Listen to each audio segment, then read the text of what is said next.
Last night you lay down in a dark, silent room, alone, and tried to force yourself unconscious for 8 straight hours. You had a padded platform built for exactly one purpose: a mattress engineered by people with degrees. Blackout curtains, climate control, maybe a pill, maybe an app, maybe a little machine playing the sound of rain.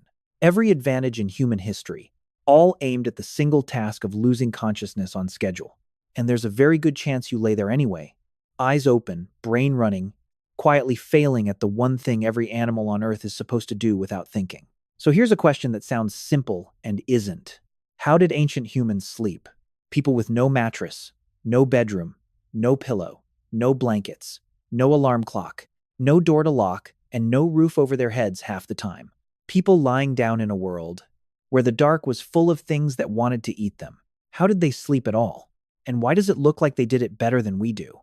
The answer you'd probably guess is the sad one. They didn't sleep well. They curled up on cold, hard ground, shivering, half awake, enduring the night like an animal, waiting out the darkness until thousands of years later, someone finally invented the bed and rescued the human race from terrible sleep. It's a clean story. It's also almost exactly backwards, because the oldest bed ever found is 200,000 years old. And once you look at what it's made of and how they slept in it, the whole idea that we improved sleep quietly falls apart. Here's the thing most people get wrong before they even start. We assume no bed means bad sleep, because for us, comfort and sleep are the same word. We buy sleep. We shop for it in a showroom. We lie down on a dozen mattresses in our socks, trying to find the one that will finally fix our nights. But comfort was never what sleep was actually about. For almost all of human history, the real problem of sleep had nothing to do with how soft the ground was. It had to do with the dark. Think about what you are, biologically, at night. You are a slow, weak, night-blind primate. You can't see. You can't run well in the dark. Your hearing is mediocre. And you are about to voluntarily switch off your entire brain for hours, out in the open, in a world that contains leopards, hyenas, and every other thing that hunts when the sun goes down. Sleep is the single most dangerous thing a prehistoric human does every single day. You do it anyway, because a brain that never sleeps dies faster than one that does. But you do not get to do it stupidly. So ancient sleep was never a comfort problem. It was a survival problem. And our ancestors did not solve it by suffering through it. They solved it the way humans solve everything with a system, a surface built on purpose, a fire, a group, and a rhythm tuned to the body instead of the clock. Sleeping without a bed wasn't the absence of a solution. It was a completely different solution, and in some ways a better one. And the single most important piece of that system was fire. A fire is warmth, but at night it's much more than that. It's a wall of light thrown against the dark. It's smoke that hides your scent and keeps the insects down. It's a sound and a glow that most predators simply won't walk into. The moment humans learned to keep a fire burning through the night, sleep changed forever. For the first time, a soft, slow primate could lie down in the open, close its eyes, and not be the easiest meal on the savannah. Anthropologists have argued that controlled fire may be one of the reasons we could afford to sleep as deeply as we do, that the flames took over the job of standing guard and let our brains sink into the kind of heavy, dreaming rest that a truly exposed animal can never risk. The campfire wasn't just cozy. It was the first bedroom security system, and it's tens of thousands of generations older than the lock on your door. Start with the surface, because the surface is where the story gets strange. The oldest bed on Earth is not made of wood, or stone, or bone. It's made of grass, and it was built 200,000 years ago. The place is called Border Cave, on the border between South Africa and Eswatini. In 2020, an archaeologist named Lynn Wadley and her team published their findings in the journal Science, and what they found in the layers of that cave was bedding. Not a stain, not a guess. Actual compacted layers of broad-leafed grasses brought into the cave and laid down as a sleeping surface over and over across tens of thousands of years. And they maintained it. In the same cave, the researchers found evidence that people periodically burned the old bedding, deliberately setting fire to the used grass to clean out the pests and the dirt, then laying down a fresh layer on top. This wasn't a nest an animal falls into once and abandons. It was a sleeping surface that got made, used, cleaned, and remade again and again across a stretch of time so long it's hard to hold in your head. When the Egyptians were building the first pyramids, this cave had already been in the bedding business for 195,000 years. That alone would be old enough to matter. But it's the next detail that stops you. Underneath the grass, again and again, was ash. The people of Border Cave were laying their fresh grass bedding directly on top of layers of burnt material. And that was not laziness or coincidence. Ash and certain aromatic plants they used interfere with insects.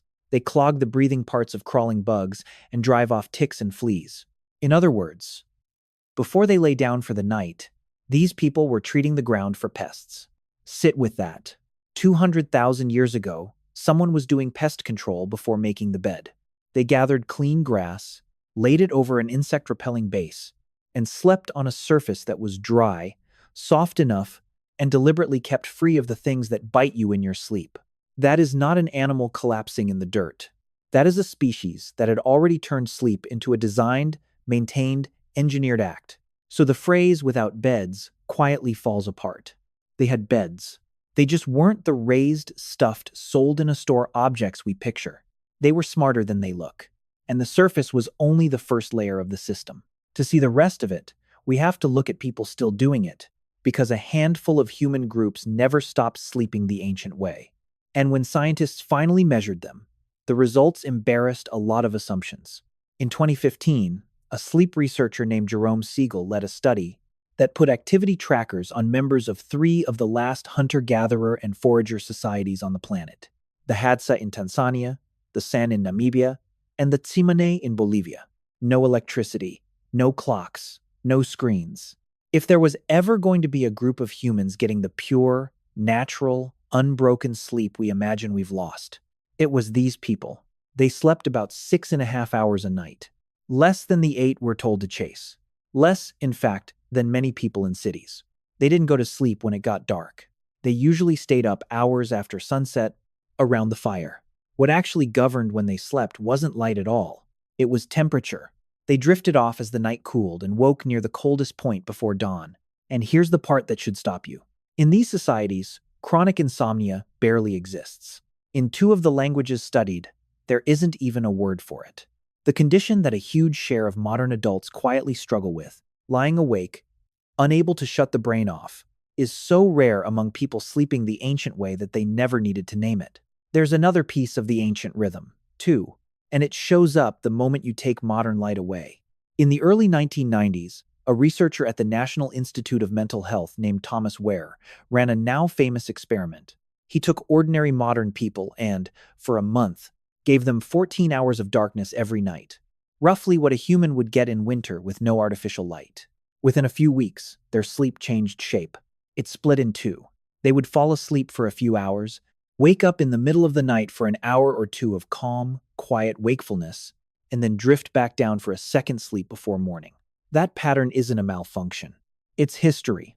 The historian Roger E. Kirch spent years digging through old diaries, court records, and letters, and found the same thing written everywhere in pre-industrial Europe.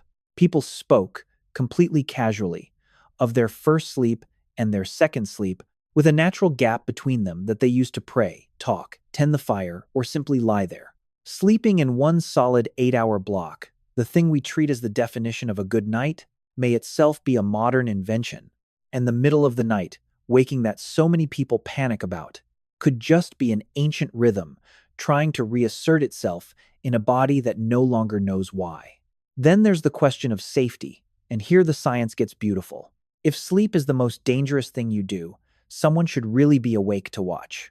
But you can't ask people to volunteer for shifts every night for 100,000 years. So evolution appears to have solved it without anyone deciding to. In 2017, researchers David Sampson and Charlie Nunn studied the sleeping Hadza and found something they called the sentinel hypothesis. People naturally vary in their body clocks. Some go to sleep early and wake early. Some stay up late and sleep in. Spread that variation across a group of 30 people of different ages, and the math does something quietly brilliant. Over 20 days of observation, there was almost no moment, barely a few minutes total, when every single person in the camp was asleep at the same time. Somebody was always up. The light-sleeping grandparent who wakes at 3 in the morning isn't broken. In the ancient system, they're the night watch. The thing we treat as a sleep disorder was, for most of human history, a survival feature. And notice who does the waking. As people age, their body clock tends to shift earlier. Older adults get sleepy sooner in the evening and wake before dawn, often frustrated by it, popping awake at 4 in the morning with the whole house asleep. In a modern bedroom, that's just an annoyance you complain about. In an ancient camp, it's the reason the group survives the last, darkest, most dangerous hours of the night. The grandmother whose sleep gets lighter and earlier with every passing year isn't failing at rest. She's the final shift on a watch that ran, unbroken, for 100,000 years. Evolution didn't ask anyone to volunteer. It just made sure that the range of normal human sleep, spread across a group, always left someone with their eyes open. Put it all together, and the same picture keeps appearing from 3 completely different directions. The archaeology, the living foragers, and the biology all describe the same thing. Sleep that was short, social, fire-warmed, temperature-tuned, spread across the night, and guarded by the group. Not a bed in sight, and almost no one lying awake. Which brings us to the turn nobody expects. Because if ancient humans slept fine for 200,000 years without a single bed, then something must have gone wrong much more recently. And it did. We took the one thing our species did effortlessly, and we broke it with light, with walls, and with a clock. The pivot has a face.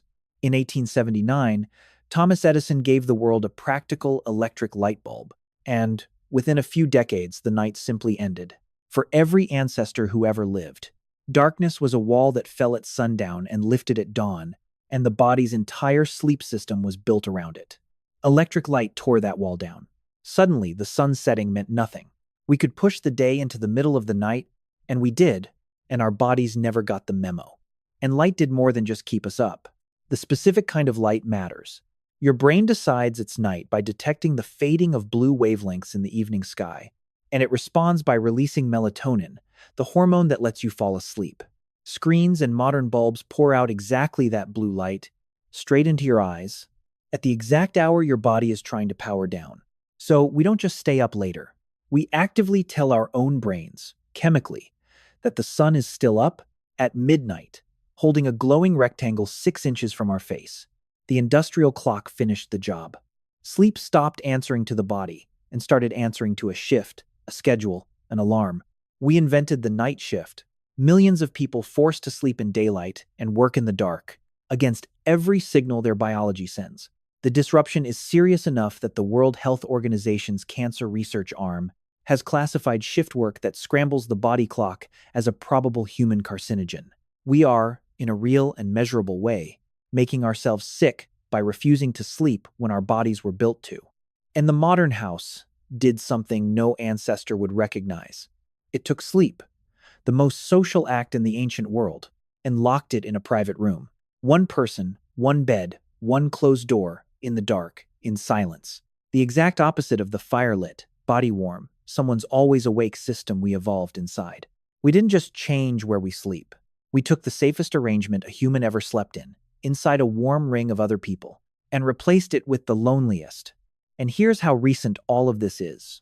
For most of human history, and most of the world until very recently, entire families slept in a single room, often on a single shared surface, bodies warm against bodies.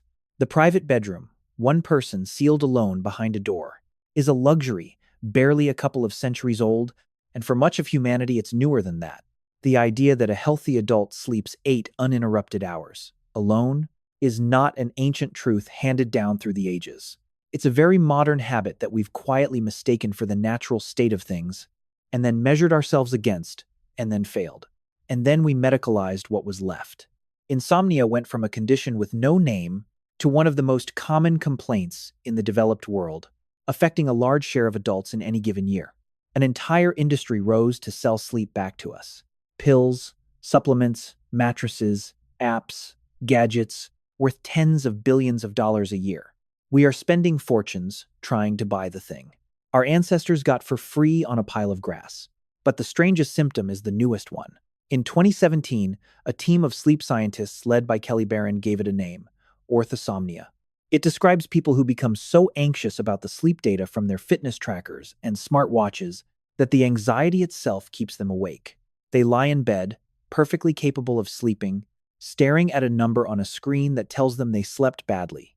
And the worry about the number is what ruins the night. We have reached the point where the tool meant to fix our sleep is now causing the insomnia. No ancestor ever lay awake worried they were sleeping wrong. The idea would have been incomprehensible. Sleep wasn't a performance you could fail. It was just what happened when the fire burned low and the bodies around you went quiet. So go back to last night. The dark room, the closed door, the 8 hours you were supposed to hit and maybe didn't. Now you know that almost none of it is natural. Not the solitude, not the single unbroken block, not the total darkness and silence, not the target number, not the quiet panic when you miss it. Your ancestors slept on grass, they cut themselves, laid over ash to keep the bugs off, close to a fire, surrounded by other people, in short stretches that followed the temperature of the night.